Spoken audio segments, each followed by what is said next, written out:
الهادي يا الله جلالي جلالي يا الله جلالي جلالي اعوذ باللہ من الشیطان الرجیم بسم اللہ الرحمن الرحیم رب اشرح لی صدری ویسر لی امری واحلل عقدۃ من لسانی یفقہوا قولی آمین یا رب العالمین۔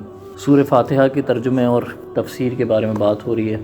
الحمدللہ رب العالمین الرحمن الرحیم مالک یوم الدین ایاک نعبد و ایاک نستعین۔ اے اللہ، ہم تیری ہی عبادت کرتے ہیں اور تجھ ہی سے مدد مانگتے ہیں۔ اور ہم نے ذکر کیا تھا اہدنا الصراط المستقیم۔ اہدنا کا جو لفظ ہے عربی میں وہ ہدیہ سے آیا ہے، اور ہدیہ اردو زبان میں تحفے کے لیے استعمال ہوتا ہے۔ اور جب صحرا میں کوئی بھٹک جائے تو اس کے لیے بہترین تحفہ کیا ہوگا؟ اس کے لیے بہترین تحفہ یہ ہوگا کہ کوئی اس کو اس صحرا سے نکلنے کا راستہ بتا دے۔ تو اہدنا کے لفظ میں راستہ دکھانے کا مطلب تحفہ دینے کا مطلب ہے، کیونکہ اس شخص کے لیے جو صحرا کے اندر بھٹک گیا ہو، راستہ دکھانے سے بہتر کوئی دوسرا تحفہ نہیں ہو سکتا۔ اگر ایک بھٹکا ہوا شخص جو کہ صحرا میں ہے اور آپ اس کو پانی کی ایک بوتل دے دیں تو وہ اس کے لیے تحفہ نہیں ہوگی، جبکہ وہ بھی اس کی پیاس بجھانے کا کام کرے گی، لیکن اس کے لیے اصل تحفہ کیا ہوگا کہ اس کو اس جگہ سے نکلنے کا کوئی راستہ بتا دیا جائے۔ اور جب ہم راستہ دکھانے کی بات کرتے ہیں تو دنیاوی اعتبار سے اگر ہم اس بات کو سوچیں تو ہم دنیا میں بھی بہت سارے موقع ایسے ہوتے ہیں کہ لوگوں سے راستہ پوچھتے ہیں کسی جگہ جانے کے لیے۔ تو جب ہم کسی جگہ جانے کے لیے راستہ پوچھتے ہیں تو جس سے بھی ہم راستہ پوچھ رہے ہوتے ہیں اس کو ہم پہلے اس جگہ کا بتاتے ہیں جہاں ہمیں جانا ہوتا ہے۔ ہم صرف اس سے یہ نہیں کہتے کہ ہمیں راستہ بتا دو، جبکہ سورہ فاتحہ میں اللہ تعالیٰ سے صرف راستہ دکھانے کی ہدایت مانگ رہے ہیں، اور یہاں پہ جگہ کا ذکر نہیں کر رہے، کیونکہ جس راستہ دکھانے کی ہم اللہ تعالیٰ سے بات کر رہے ہیں، جس کے لیے ہم مدد مانگ رہے ہیں اللہ تعالیٰ سے، وہ راستہ ایک ہی جگہ لے کر جاتا ہے، کسی دوسری جگہ لے کر نہیں جاتا۔ جبکہ دنیا کے معاملات میں جب ہم کسی سے کوئی راستہ پوچھیں تو عین ممکن ہے کہ وہ راستہ، وہ سڑک اس جگہ کے علاوہ بھی کئی دوسری جگہوں پر جاتی ہو، راستے میں کچھ اور دوسرے مقامات بھی آتے ہوں، یا جس منزل پہ ہمیں جانا ہے وہ سڑک، وہ راستہ اس سے آگے بھی کسی دوسری جگہ جاتا ہو۔ کسی سے راستہ پوچھنا ایک معلومات حاصل کرنا ہے۔ میں نے یہاں سے کسی جگہ جانا ہے تو میں آپ کو اس جگہ کے بارے میں بتاؤں گا اگر مجھے اس کا راستہ نہیں پتہ، اور اس کا راستہ آپ مجھے بتا دیں گے، یا وہ راستہ میں گوگل میپ سے نکال لوں گا، جی پی ایس سے نکال لوں گا۔ وہ بھی ایک معلومات ہے جو مجھے ایک دفعہ حاصل ہو جائے گی، اور اس معلومات کا، اس راستے کا، اس جگہ تک پہنچنے کے لیے مجھے معلوم ہو جانا ایک دفعہ کافی ہے۔ اب وہ راستہ میں آپ سے بار بار روزانہ نہیں پوچھوں گا، جبکہ سورہ فاتحہ میں اہدنا الصراط المستقیم ہم بار بار دہراتے ہیں، جس کا ذکر اللہ تعالیٰ نے سورہ حجر میں بھی فرمایا کہ ہم نے آپ کو 7 ایسی اعلیٰ آیتیں عطا فرمائیں جنہیں بار بار دہرایا جاتا ہے، بار بار دہرایا جاتا ہے۔ تو اس کا مطلب کہ جس راستے کی ہم اللہ تعالیٰ سے مدد مانگ رہے ہیں، جو ہدایت ہم اللہ تعالیٰ سے مانگ رہے ہیں، وہ ایک ایسی چیز ہے کہ جس کا بار بار مانگنا ضروری ہے۔ وہ ایک دفعہ حاصل ہو جانے کے بعد، ایک دفعہ معلوم ہو جانے کے بعد ضروری نہیں کہ آپ کے پاس قائم رہے۔ ہدایت اللہ تعالیٰ کی طرف سے مل جانے والی ایک ایسی چیز ہے کہ جس کا مستقل بنیادوں پہ آپ کے پاس رہنا گارنٹیڈ نہیں۔ اس کی مثال ایسی ہے کہ جیسے ہمیں پیاس لگتی ہے، پانی کی طلب ہوتی ہے، اور ہم پانی پی لیتے ہیں، ہماری پیاس بجھ جاتی ہے، لیکن وہ پانی کیا ہمیشہ ہمیشہ کے لیے ہماری پیاس بجھا دیتا ہے؟ یا وہ پانی ہمیشہ ہمیشہ ہمارے پاس رہتا ہے؟ نہیں، نہ وہ پانی ہماری پیاس ہمیشہ کے لیے بجھا دیتا ہے، نہ ہی وہ ہمارے پاس ہمیشہ کے لیے رہتا ہے۔ ہدایت بھی بالکل اسی طرح ہے۔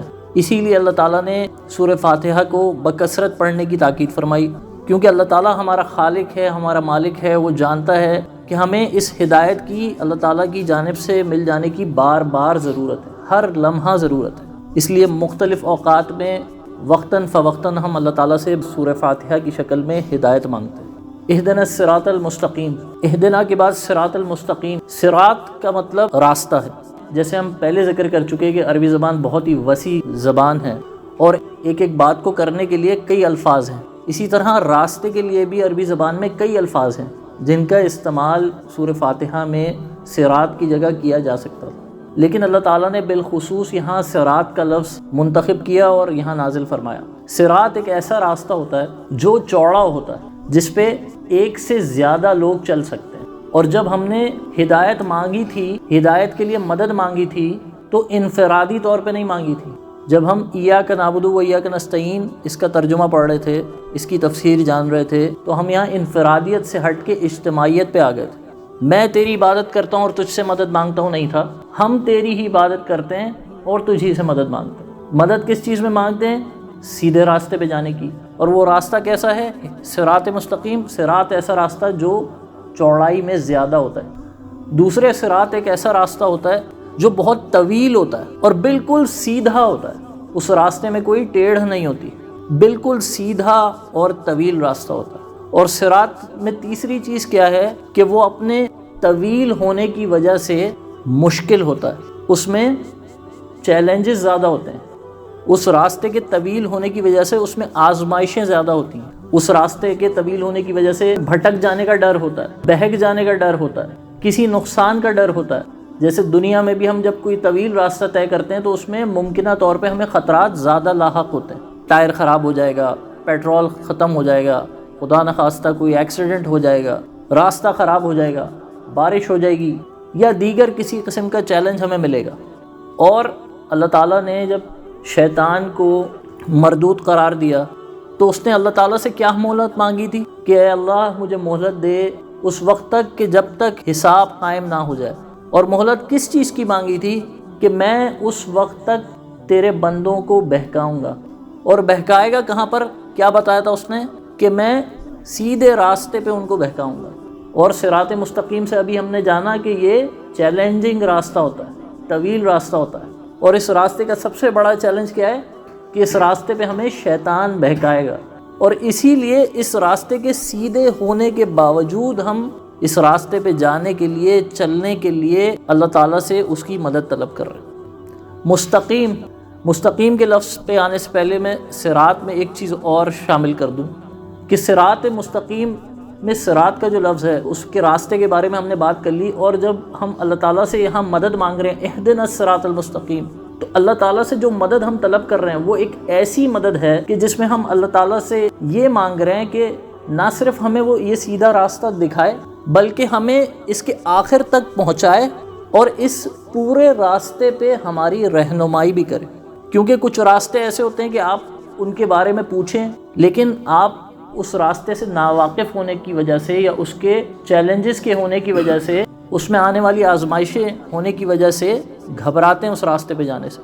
اور جس نے آپ کو وہ راستہ بتایا ہوتا ہے آپ اس سے درخواست کرتے ہیں کہ آپ کو پتہ ہے اگر آپ مجھے وہاں تک چھوڑ دیں، تو آپ اس کی مدد لیتے ہیں اپنا حوصلہ بڑھانے کے لیے، یا اگر وہ آپ کے ساتھ نہ بھی ہو تو بھی آپ اس سے رابطے میں رہتے ہیں کہ میں فلاں جگہ تک پہنچ گیا ہوں بھائی، ٹھیک جا رہا ہوں۔ وہ آپ سے پوچھتا ہے کہ ہاں بھائی کہاں پہ پہنچے ہو؟ میں یہاں پہنچ گیا ہوں، یہاں پہ ایک دکان بنی ہوئی ہے، ایک گھر بنا ہوا ہے، یہاں کچھ درخت لگے ہوئے ہیں۔ تو جس سے آپ پوچھ رہے ہوتے ہیں وہ بتاتا ہے کہ ہاں ٹھیک ہے، صحیح ہے، بالکل صحیح ہے، تم اسی راستے پہ جا رہے ہو، صحیح راستہ۔ تو جو مدد ہم اللہ تعالیٰ سے اس راستے پہ جانے کے لیے طلب کر رہے ہیں وہ ایسی مدد ہے کہ جس میں ہم اللہ تعالیٰ سے مدد مانگ رہے ہیں کہ وہ ہمیں اس راستے پہ آخر تک پہنچائے اور اس راستے کے دوران ہماری مکمل رہنمائی بھی فرمائے۔ اہدنا الصراط المستقیم، مستقیم بالکل کسی سیدھی چیز کو کہتے ہیں۔ ایک تلوار ہوتی ہے جو بالکل سیدھی ہوتی ہے اور ایک تلوار ہوتی ہے جو گھومی ہوئی ہوتی ہے۔ تو جو بالکل سیدھی تلوار ہوتی ہے، مستقیم مطلب ایسا ہے کہ جیسے بالکل سیدھا، لیکن ہم صراط کے لفظی معنی میں جان چکے کہ اس میں بھی ایک ایسے راستے کا ذکر کیا گیا تھا جو بالکل سیدھا تھا۔ تو اگر صراط میں ایک سیدھے راستے کا ذکر ہو چکا تو پھر یہاں مستقیم کا اضافہ کر کے دوبارہ سیدھے راستے کے بتانے کا کیا مقصد ہے؟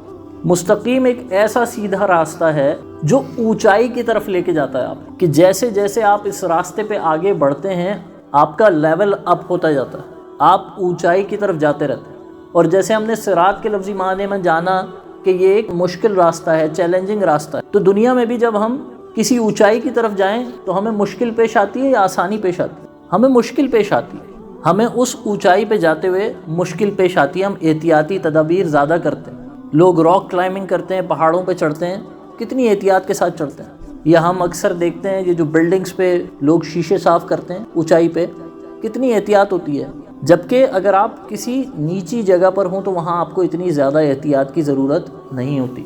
اگر آپ 2-3 فٹ کی اونچائی پہ ہیں اور یہاں سے آپ گر بھی گئے تو آپ کو وہ نقصان نہیں ہوگا جو آپ کسی بہت اونچی جگہ سے گریں گے تو آپ کو نقصان ہوگا۔ تو ہم اس راستے پہ جانے کے لیے اللہ تعالیٰ سے جو مدد طلب کر رہے تھے وہ کیوں کر رہے تھے؟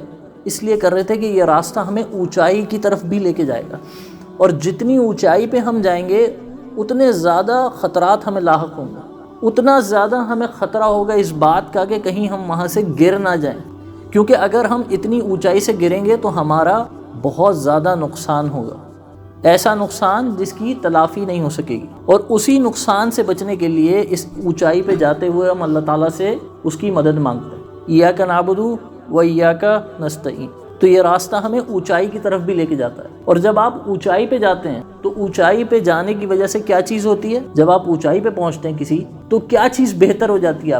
آپ کا ویژن بہتر ہو جاتا ہے، آپ کو بہتر نظر آتا ہے، زیادہ نظر آتا ہے، دور تک آپ دیکھ سکتے ہیں۔